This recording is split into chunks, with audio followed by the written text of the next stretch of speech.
have an introductory period and have an assessment after 90 days.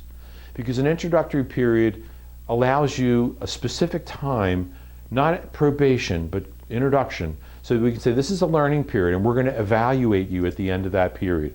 Make it 60 days or make it 90 days. But don't use the word probation. Because probation implies I have 90 days and you can't terminate me during probation. So I prefer that you use introductory period for those days. And then make sure at the end of the day you put something in writing. Okay, because we're going to talk about how that impacts unemployment compensation, another cost for employers. Okay, so if you don't have any questions, you do. Say, would it be recommended, like with our delivery crews doing all the heavy lifting and stuff? Yes. We have an occurrence like this right now.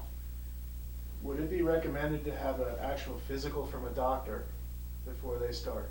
Pre-employment physicals. You can do pre-employment physicals after the job is offered and accepted, but you can't maintain the file, the records of the results of the physical. You can have a doctor or a medical provider doing a physical assessment and tell you that you can perform the job. He can do the job. They won't say, well, he had a nervous breakdown 10 years ago and he had back surgery 3 years ago. The doctor won't be allowed to tell you that because that's protected health information. You can try, but they won't tell you. But once you get that information, you really don't want it.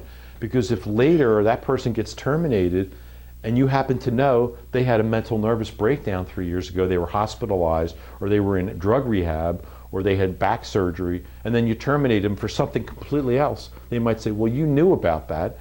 You had that information in your possession, so you must have used that to decide, so you discriminated against me under the Americans with Disabilities Act or under other laws that protect people, like HIPAA. So yes, you can get them done. You can have them done by a third party, and that third party's job would be, can or can that person do the job? In other words, if there's 50 pounds of lifting, you don't want to just necessarily take the employee's word and say, yeah, I can lift 50 pounds. You can have a medical, and maybe it's your medical panel doctor on your workers' comp panel, which we'll talk about in a few minutes. You can do that just to make sure this person can do the job, that the physical requirements or other requirements. I want to thank you.